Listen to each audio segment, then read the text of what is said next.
Vamos dar sequência em Juízes? Eu quero falar sobre a vida perante Deus. Amém? Meus irmãos, nós somos basicamente uma igreja que a sua teologia, ela é muito baseada na reforma. Tanto é que nós temos luteranos no nome, né? Isso nos remete a Lutero. Mas nós temos outros reformadores, outro movimento de reforma, e nós somos frutos disso. E o movimento da reforma, ele tirou a igreja do desvio em que ela estava e a recolocou novamente no caminho. Enquanto que a igreja da Idade Média pregava que o homem poderia alcançar a salvação mediante obras, mediante indulgências, os reformadores entendiam a verdade das Escrituras, de que o homem não pode ser salvo por suas obras, pela sua moralidade e nem mesmo pela sua religiosidade. O homem só pode ser salvo por intermédio de Cristo. E eles entendiam que o fim principal de todo homem é a glória de Deus, é viver uma vida para a glória de Deus. E eles entendiam que a vida, ela acontece sob o corandel. Estou falando latim aqui. Sob o corandel. O teólogo nosso contemporâneo, mas já falecido, Dr. R.C. Sproul, ele entendia que o corandel, ele captura a essência da vida cristã. Mas talvez você esteja perguntando, o que significa corandel? Não é mesmo? Mas corandel significa literalmente algo que ocorre na presença de Deus, ou algo perante a face de Deus. Viver o corandel é viver a vida inteira na presença de Deus, para a glória de Deus. Viver o corandel é entender que o que quer que nós estejamos fazendo, estamos agindo sob o olhar do próprio Deus. Os reformadores entenderam isso, de que a vida cristã, ela é um culto perante o Senhor, e o reino de Deus não pode se resumir apenas às atividades que nós realizamos dentro da igreja. A fé cristã é muito maior do que isso. As atividades são importantes. E aqui nós somos preparados para sermos enviados ao mundo como missionários. Mas o reino deve envolver tudo o que falamos, tudo o que pensamos, tudo o que nós fazemos. Tudo em nossa vida é para a glória de Deus. Amém? É claro que nós vivemos diante de inúmeros desafios, mas nós somos chamados a influenciar esse mundo. Nós não somos chamados a nos isolarmos, mas somos chamados a redimir a cultura. Nós olhamos para ela e de fato encontramos beleza, encontramos dádivas de Deus, mas nós também encontramos pecados, maldade humana, resultado da queda, resultado da depravação humana. E por vezes nós somos seduzidos por essa cultura, somos seduzidos pelos seus valores, somos seduzidos pelo pecado. Se nós fizéssemos aqui uma caricatura do homem pós-moderno, nós poderíamos dizer que a característica central dele é uma busca desenfreada por prazer e por liberdade. E para que isso seja possível, eles tentam excluir Deus da vida. Influência da secularização, que diz, olha, você não pode misturar as coisas. Você não pode misturar a religião com o trabalho. Você já ouviu isso? Fruto do secularismo. Mas o chamado para viver o corandeu, a vida perante Deus, é que nós não podemos ter uma vida fragmentada, uma vida dividida, uma vida aqui na igreja e outra vida fora. Porque aqui nós cantamos, falamos que Cristo é o Senhor sobre as nossas vidas. Mas chega a segunda-feira e será que de fato Ele domina sobre todas as áreas da nossa vida? Ou será que nós vivemos da mesma maneira que aqueles que seguem o sistema deste mundo vivem? Meu irmão, sejamos sinceros. Que diferença Deus faz ao longo da sua semana? No seu trabalho? Na sua casa? Com seus amigos? Enquanto você não está na igreja, Ele permanece sendo o Senhor da sua vida. Hoje, nós veremos a história de um personagem bíblico, um personagem bastante conhecido. E esse homem, em parte, ele decidiu desprezar a vida perante Deus. Ele decidiu desprezar o corandel. E decidiu seguir os seus próprios desejos, os seus próprios instintos e vontades. E ele foi seduzido pelos valores deste mundo. Meu irmão, eu e você estamos diante de perigos. E se o nosso coração, se a nossa vida não estiver alinhada com o Evangelho, nós podemos ser cegados pelos valores deste mundo. Você já ouviu falar em Sansão? Qual é a primeira coisa que lhe vem à mente ao ouvir esse nome? Cabelos, força, o que mais? Dalila. Normalmente ele nos é apresentado como um homem forte. Mas nós estamos observando, iremos ver, que o escritor de Juízes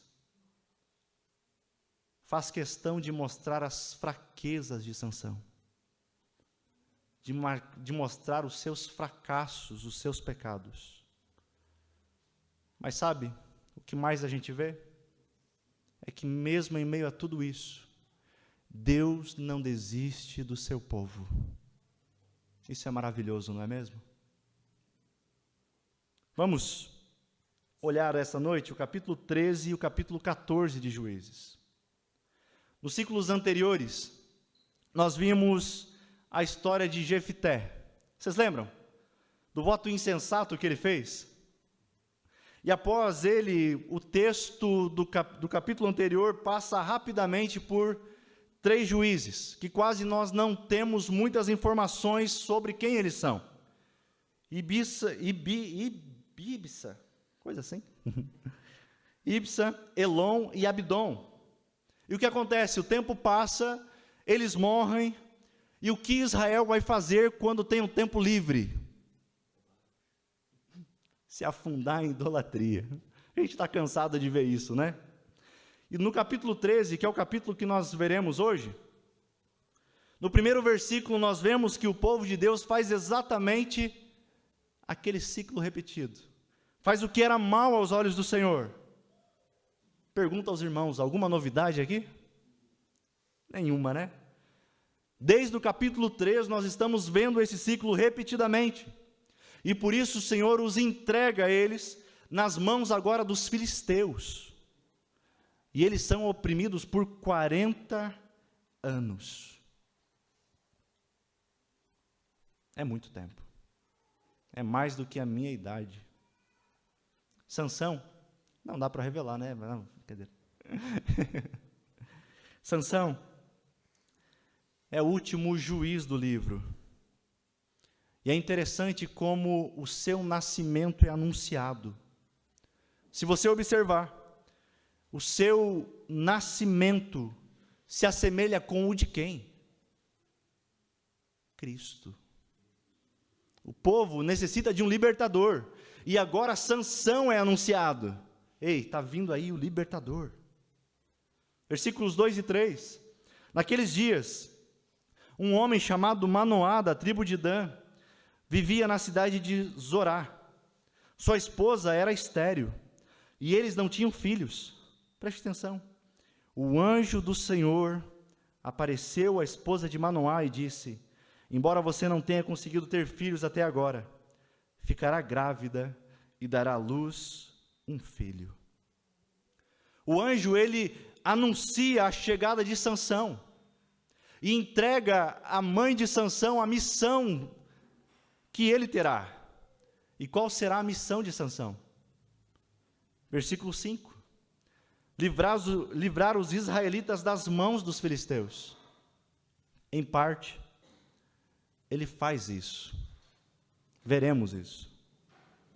O problema é que antes de Sansão livrar o povo, ele se entrega aos desejos do seu coração. Sansão se entrega aos perigos que o cercavam. E Sansão está disposto a viver para si e para satisfazer tão somente os seus desejos, quando deveria viver a vida perante Deus para a glória de Deus. Sansão é um retrato de um homem pós-moderno, não é mesmo? Sansão é o retrato de um homem dos nossos dias. E viver uma vida que não busca a glória de Deus, é viver uma vida segundo aos seus próprios desejos, segundo o seu próprio coração. E nós sabemos o quanto ele é enganoso. Negligenciar a vida perante Deus é correr os riscos do fracasso. Versículo 5. O anjo do Senhor, ao anunciar que a mãe de Sansão ficaria grávida, ela também é informada que esse filho jamais cortará o cabelo. Por quê? Sansão será consagrado a Deus. Sansão será um nazireu, separado.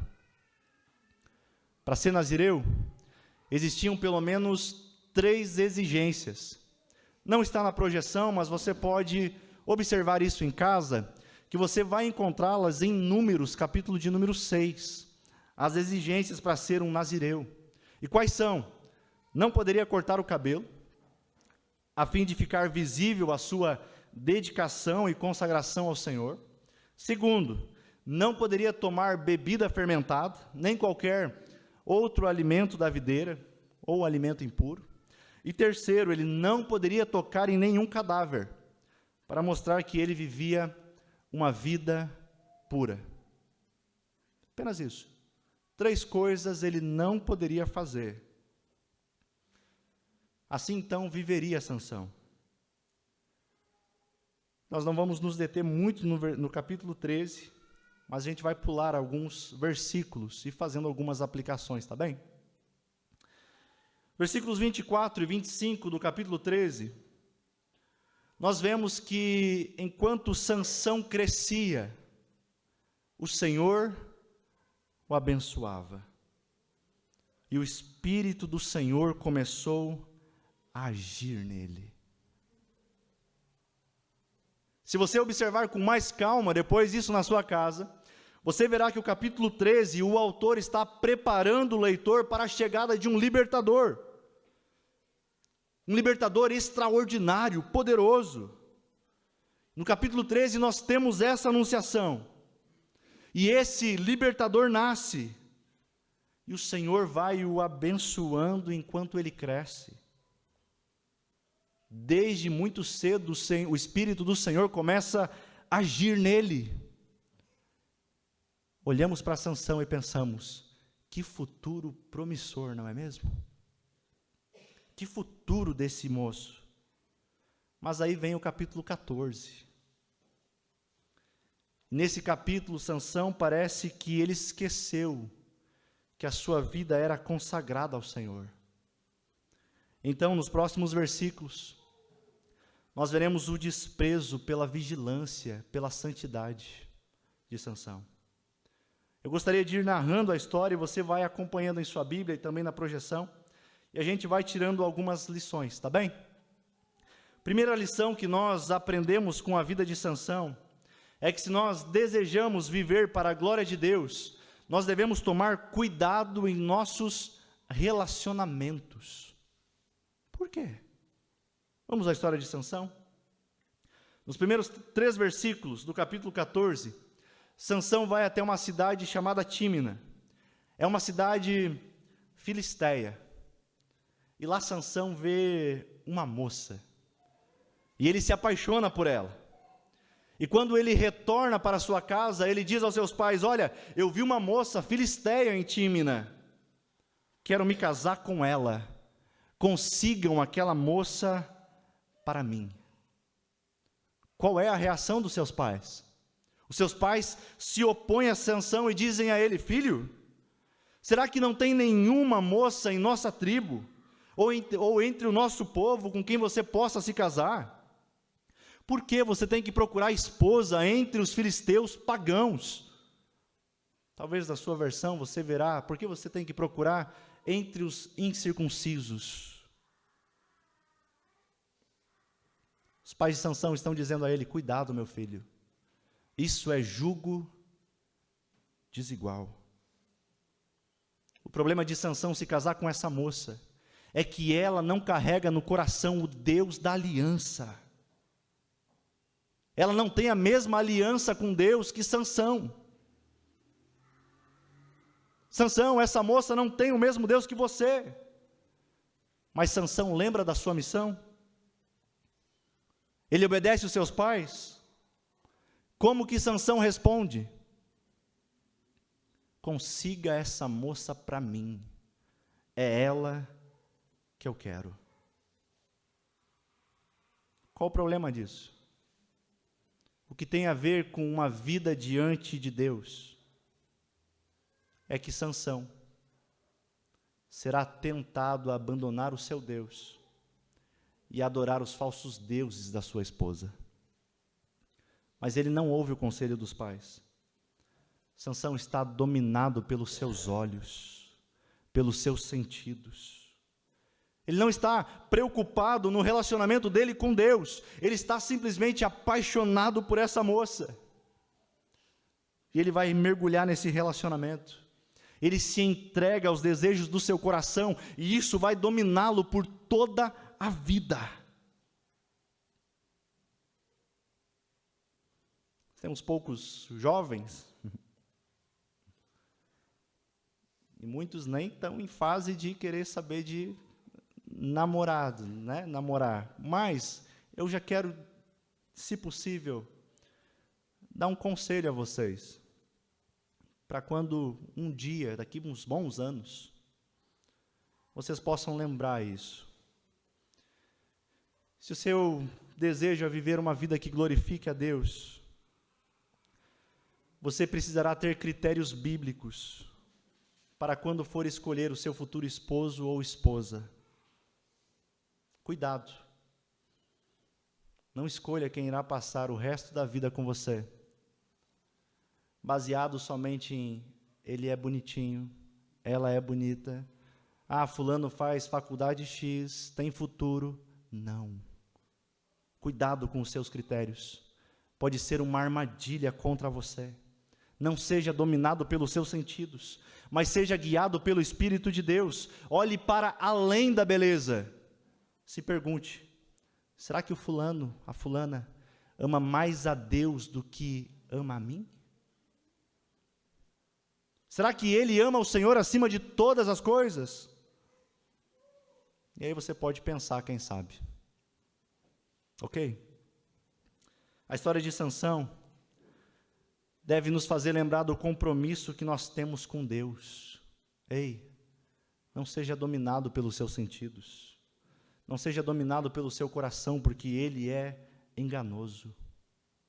Mas antes de seguir, eu gostaria de fazer apenas um parênteses quanto a isso que eu disse, para ficar bem claro. Pode ser que alguém aqui viva uma realidade de ter casado com alguém não cristão. O que fazer? O apóstolo Paulo, escrevendo a sua carta aos Coríntios, capítulo 7, ele escreve para os casais que vivem essa realidade. E ele diz que não se separem, mas santifiquem o casamento. Isso é, seja para o seu esposo, seja para a sua esposa, para os seus filhos, um exemplo de cristão. Viva para a glória de Deus e espere que Deus os transforme ao seu tempo. Amém? Voltamos ao texto. A segunda lição que nós podemos aprender com a história de Sansão é que se nós desejamos viver para agradar a Deus, não devemos negligenciar o nosso relacionamento com Deus. A partir do versículo 5, nós veremos o que pode ocorrer quando nós esquecemos a quem pertencemos. Portanto, não negligencie o seu relacionamento com Deus. Versículo 5. Sansão e seus pais estão descendo a Tímina, quando de repente um jovem leão ataca Sansão. O que acontece?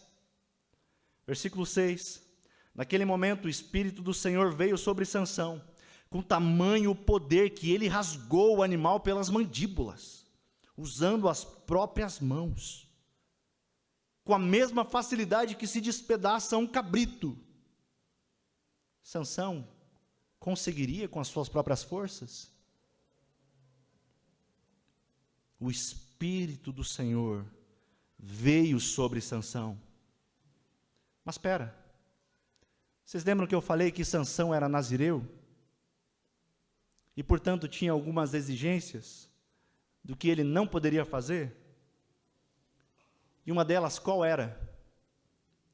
Ele não poderia encostar em cadáver. Se ele fizesse isso, conforme a lei, ele deveria ir até o tabernáculo para ser purificado. Mas ele está tão encantado com a mulher de Tímina, que ele segue o seu caminho. Então, no versículo 7, ele chegando em Tímina, o texto diz que ele conversa com a moça e se agradou muito dela. Quem sabe ele perguntou qual é a sua série preferida, qual é o seu hobby, qual é a comida preferida, gremista ou colorada, qual é a sua posição política. Sansão se agradou dela. Os gostos são parecidos, olha, a gente foi feito um para o outro. A única coisa que nós divergimos, a única, é em quem cremos. Só isso. Ok? Casamento marcado, Sansão volta para casa, e algum tempo depois, versículo 8, retornando agora para Tímina, para o seu casamento, vai ter festa, deu certo. Sansão se desvia do caminho. Se desvia do caminho para ver a carcaça do animal. E ao ver a carcaça do animal, o que ele encontra? Mel. Ele vai comendo pelo caminho, e ele ainda dá um mel aos seus pais. E Sansão não conta a origem desse mel. Era comida impura. Outra vez Sansão está quebrando o seu voto. Que coisa, né? Mas o texto segue dizendo, versículo 10, que no seu casamento, Sansão deu uma festa, como era de costume entre os noivos. Sabe o que é isso? Com muita bebida, durante 7 dias. Quem sabe Sansão olhou para o leão e disse, isso não é tão importante para Deus.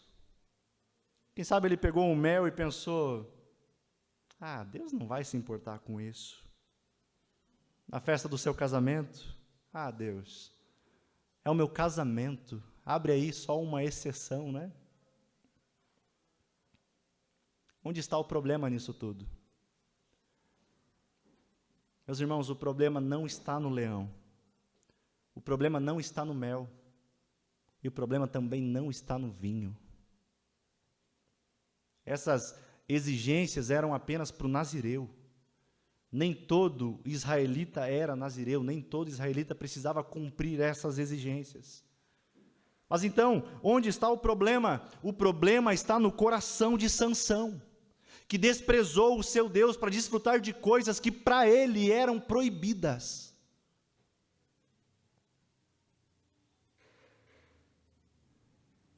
Tipo, os outros podem, Sansão, você não.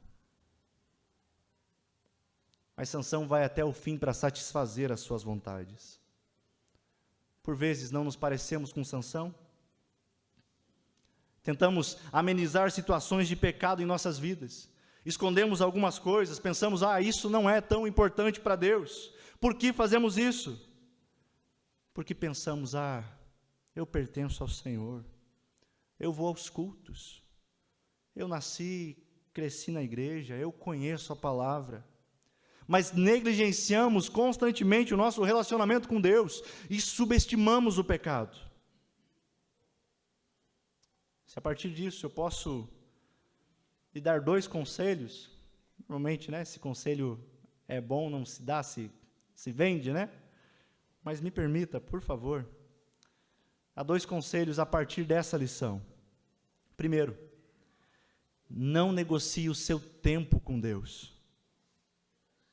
Fique sem o celular, fique sem o café, fique sem responder no WhatsApp, mas não negocie o seu tempo com Deus.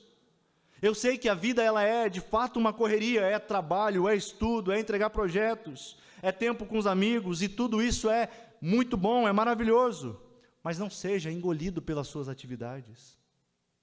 Negociar o seu tempo com Deus é dizer, olha, conhecer ao Senhor não é tão importante assim. Não pense que nós podemos ser alimentados somente aos domingos e durante a semana nós não nos alimentarmos mais da palavra. Não se pode vencer o pecado negligenciando o nosso tempo com Deus. Negligenciar o seu devocional fará com que o seu coração vá ficando endurecido. E quando você vê, o pecado já não incomoda mais. Mas aí a gente pensa, tá tudo bem. Até que nós caímos como Sansão. Cuidado. O pecado não cumpre o que promete. Muito pelo contrário. Ele pode acabar com a gente. Se de fato nós desejamos viver uma vida para a glória de Deus, não tem como passar a semana sem se relacionar com Ele e chegar aqui no culto e querer sair renovado. Lembre-se, a sua vida toda está diante de Deus. Não reduza o Evangelho a algo que você faz somente nos finais de semana. Leia a palavra de Deus, medite, ore, para que o seu coração esteja consagrado a Deus. Viva para a glória de Deus. Amém? Segundo conselho que eu gostaria de dar a vocês quanto a esse ponto que nós estamos vendo, de não negociar o seu tempo com Deus, é o seguinte: não viva de mera religiosidade. O que é isso? Olhando a história de Sansão, a partir desse texto, nós vemos que Sansão quebrou praticamente todos os votos de Nazireu. Mas um ele não quebrou. Qual foi? Ele não cortou o cabelo. Por quê? O cabelo era o sinal visível do compromisso dele com Deus. Ou seja, era a parte visível da religião. Para ele, o mais importante não é se o seu coração está consagrado ao Senhor. Mas para Sansão, o mais importante é ter cara de piedoso. Ter cara de crente. Por vezes vivemos assim. Mesmo tendo nascido e crescido na igreja, por uma parte da minha vida eu me parecia muito com cristão, mas meu coração estava longe do Senhor. Acontece que nós podemos demonstrar uma religiosidade a quem está perto de nós, mas o nosso coração pode estar distante de Deus, endurecido. Não se esqueça, você está diante de Deus, perante Ele. Então, é impossível usar máscaras diante do Senhor. O que fazemos então? Confessamos a Ele as nossas fraquezas. Por quê? Já vimos isso. Porque o poder de Deus se aperfeiçoa na fraqueza. Se prostre diante do Senhor. Se prostre debaixo do senhorio de Cristo. Amém? A história de Sansão segue. E agora a festa do seu casamento está acontecendo. Mas aí Sansão decide propor um enigma. Vamos brincar um pouco. Versículos 12 a 14, ele diz: se conseguirem decifrá-lo durante esses 7 dias de celebração, darei a vocês 30 camisas de linho fino e 30 conjuntos de roupa. Mas se não conseguirem decifrá-lo, vocês me darão 30 camisas de linho fino e 30 conjuntos de roupa. Está bem, concordaram eles. Proponha o seu enigma. Ele disse: do que come veio algo para comer, do que é forte veio algo doce. 3 dias depois eles ainda tentavam encontrar resposta. Esse enigma era impossível para os filisteus descobrirem, pois era algo vindo baseado nas experiências do próprio Sansão. Não tinha como eles descobrirem. Se passam 3 dias, eles não descobrem a resposta, até que no quarto dia, os filisteus vão até a esposa de Sansão e fazem uma ameaça a ela. Versículo 15: convença seu marido a explicar o enigma, caso contrário, queimaremos vivos você e sua família. Você nos convidou à festa só para nos deixar pobres? O que ela faz? Como escreveu o pastor Emílio Garófalo, ela recorre a uma tática que é universal. Você não me ama, você me odeia, você propôs um enigma a esse povo e você não me contou a resposta. E ela chorava cada vez que estava com ele, e assim continuou até o último dia de festa. Que situação, né? E Sansão, ainda para ajudar, diz: olha, eu não revelei nem para os meus pais. Por que deveria contar isso a você? Só que acontece que Sansão está totalmente apaixonado por essa mulher filisteia. E o que de fato importa para Sansão é viver da sua maneira e satisfazer os seus desejos e vontades. Sansão, ele é guiado apenas pelos seus olhos, quando deveria ser guiado pelo Espírito de Deus. O que Sansão faz? Ele dá a resposta do enigma a ela. E a noiva vai correndo explicar aos filisteus. E agora? Da onde que Sansão vai tirar essas 30 roupas para dar a eles? Sansão está indignado. Como é que ele resolve essa encrenca? Como é que ele resolve esse problema?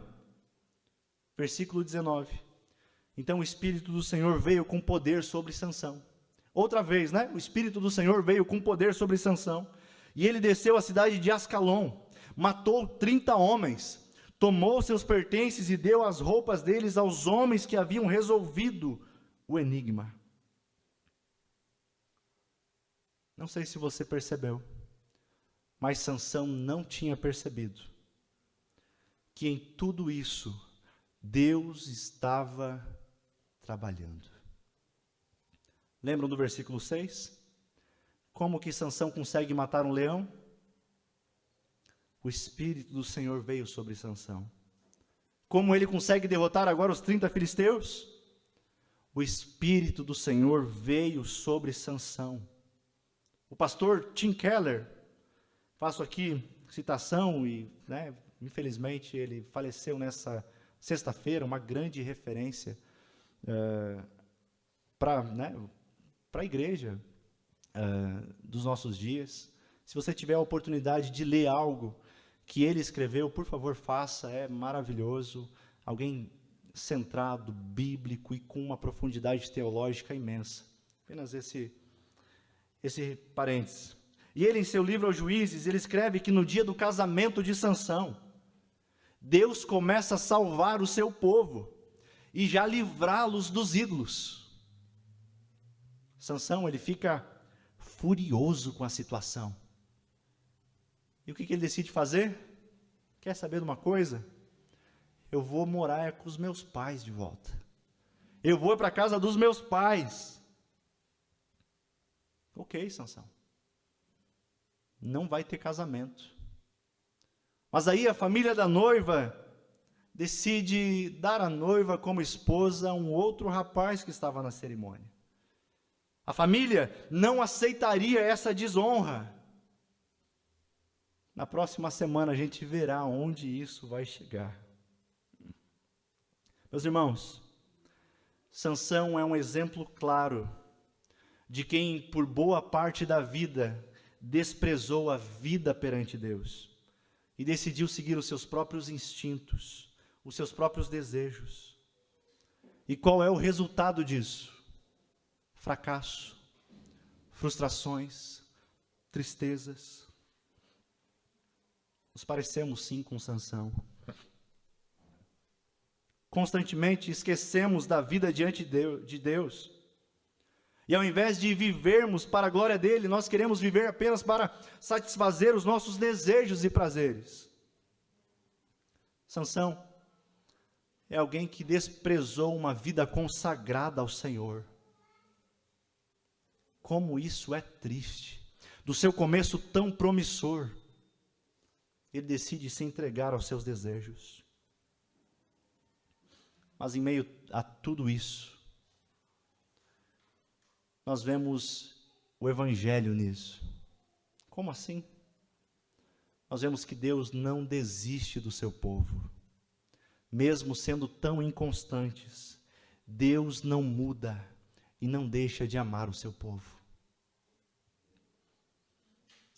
A história de Sansão nos mostra que Deus pode usar pessoas tão falhas e fracas como Sansão, como eu, como você. Às vezes nós não conseguimos compreender as maneiras que Deus utiliza, mas a verdade impressionante é que Deus trabalha por meio de pecadores. Nem mesmo o pecado impede Deus de nos salvar e de nos usar. Sansão é ou não é um exemplo disso? Nós veremos, capítulo 15 e 16. Às vezes Deus permite certas coisas, certas situações, para mexer com o nosso ego, para mexer com o nosso orgulho, para que no fim isso resulte em louvor do seu nome. Sansão, por momentos da vida ele se esqueceu do Senhor. Ele esqueceu para o que ele foi chamado. Mas até mesmo nesses momentos, quando nós queremos uma autonomia de Deus, quando nós estamos com os olhos vendados pelo pecado, Deus permanece sendo soberano. Sabe qual é o versículo central desse texto? Versículo chave. Versículo 4 do capítulo 14. Onde o escritor diz o seguinte: seus pais não sabiam que o Senhor estava agindo no meio disso tudo, para criar uma oportunidade de agir contra os filisteus, que na época dominavam Israel. Deus pode nos usar apesar dos nossos pecados. Deus usará a própria fraqueza de Sansão para acabar com o relacionamento idólatra de Israel com os filisteus e por fim libertar o seu povo. Meus irmãos, Deus é o único que pode transformar o mal em bem. Amém? Assim como Sansão, inúmeras vezes a nossa vida também está diante de perigos. Eu não sei o que você tem enfrentado na sua caminhada, mas há perigos por toda parte. Há perigos que tiram o ânimo do nosso coração, há perigos que tentam nos desestabilizar, tirando a esperança. Há outros que põem medo sobre a vida. E o que você faz? O que você faz diante dos perigos da vida? Meu irmão, seja qual for o perigo, seja qual for o dilema que você está enfrentando hoje, corra para os braços de Cristo, o verdadeiro libertador. Ele vai cuidar de você. Não se apoie nas suas forças, mas corra para Cristo e que a sua vida seja um culto perante o Senhor. Amém? Sansão é um exemplo de alguém que decidiu viver com base apenas no que ele via. Nós veremos que Sansão terminará a sua vida cego. Alguém que tanto viveu com base apenas naquilo que ele enxergava, perderá os seus olhos. Veremos isso semana que vem. De fato, se vivermos para os nossos desejos tão somente quando não estão alinhados a Cristo, para satisfazer somente o nosso coração, nós corremos esse risco. Mas talvez você tenha vivido as consequências de algum erro, algum pecado. E talvez você se pergunte, que esperança tenho? Que esperança tem para mim após viver tudo isso? A esperança é que Deus pode usar até mesmo os momentos mais difíceis, mais dolorosos, até mesmo os pecados, para contribuir para o bem daqueles que o amam. Todas as coisas cooperam para o bem. Há esperança em Cristo. E se Deus usou esse homem chamado Sansão, Deus também pode usar você, meu irmão. Nós vivamos para a glória de Deus, transbordando esse amor que nós fomos alcançados. Amém? Vamos orar?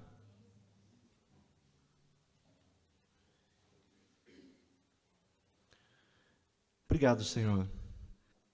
Obrigado pela Tua palavra. Como o Senhor é gracioso.